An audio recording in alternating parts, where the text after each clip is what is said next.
Assalamualaikum warahmatullahi wabarakatuh. Halo Sobat Kimia. Perkenalkan, saya Ayu Iradawi Hajar dengan NIM 19 dan saya Aisyah Zara Nuramadeni dengan NIM 22. Kami dari Program Studi Pendidikan Kimia FKIP Universitas Mula Warman. Kali ini kita akan membahas tentang kimia hijau. Adapun capaian pembelajaran dari kimia hijau,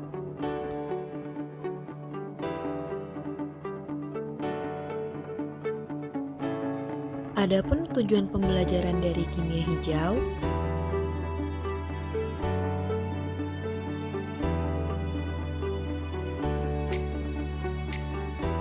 tiap musim kemarau datang, kita pasti sering banget dengar soal kebakaran hutan. Hutan di Indonesia memang sering banget terbakar. Kalau udah gitu, negara-negara tetangga sudah pasti protes karena asapnya yang bikin nafas jadi sesak. Tapi, sebenarnya kenapa sih hutan di Indonesia sering banget terbakar? Pendeknya, kebakaran hutan itu bisa terjadi secara alami karena panas matahari atau tidak alami karena aktivitas manusia yang sengaja buka lahan dengan bakar hutan. Waspada dampak kebakaran hutan dan lahan. Rusaknya ekosistem ialah dampak kebakaran yang menyebabkan musnahnya flora dan fauna yang tumbuh dan hidup di dalam hutan. Asap dari kebakaran hutan ini menghasilkan polusi udara yang dapat menyebabkan penyakit seperti ispa, asma, penyakit paru-paru, penyakit jantung, serta menimbulkan iritasi pada mata, tenggorokan, dan hidung.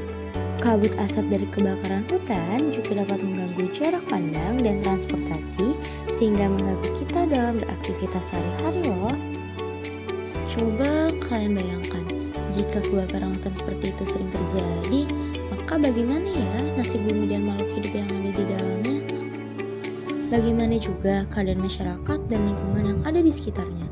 Masa depan bumi ditentukan dari sekarang. Badan Dunia PBB mencanangkan salah satu program pembangunan berkelanjutan hingga tahun 2030, yaitu bagaimana lingkungan tetap aman dan lestari. Sebagai bagian dari masyarakat global, kalian bisa berkontribusi menjaga bumi tetap lestari dimulai dari rumah loh. Seperti apa dan juga bagaimana ya? Pada materi ini, kalian akan mengenal lebih jauh tentang kimia hijau. Yuk, simak penjelasannya berikut ini ya. adapun pengertian dari kimia hijau merupakan pendekatan untuk mengatasi masalah lingkungan baik itu dari segi bahan kimia yang dihasilkan, proses ataupun tahapan reaksi yang digunakan.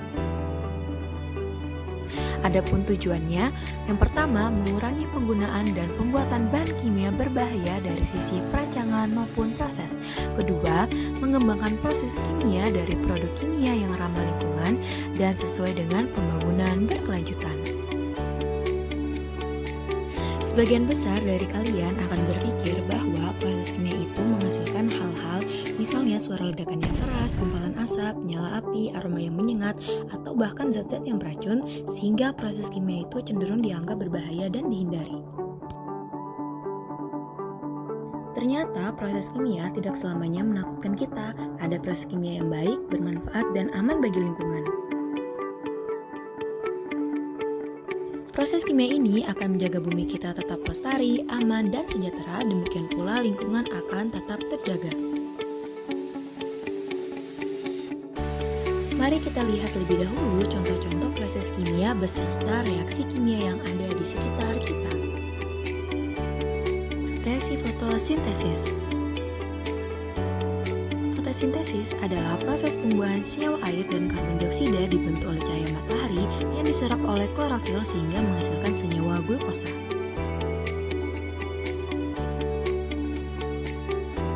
Reaksi fotosintesis yang dibantu sinar UV memerlukan gas karbon dioksida. Gas ini dikenal sebagai gas rumah kaca yang menyebabkan peningkatan suhu bumi. Dengan adanya fotosintesis akan mengurangi jumlah gas karbon dioksida sehingga turut mengurangi pemanasan global.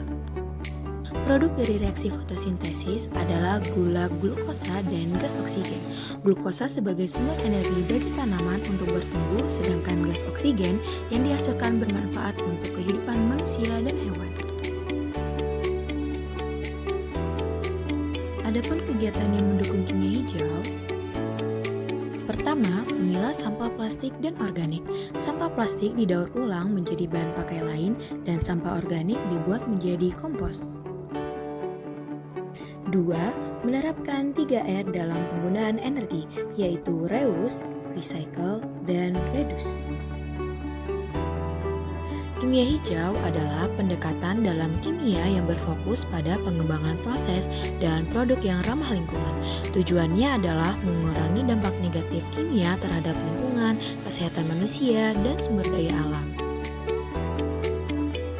Sekian video pembelajaran mengenai kimia hijau. Semoga video ini dapat menambah pengetahuan teman-teman mengenai kimia hijau. Terima kasih dan sampai jumpa.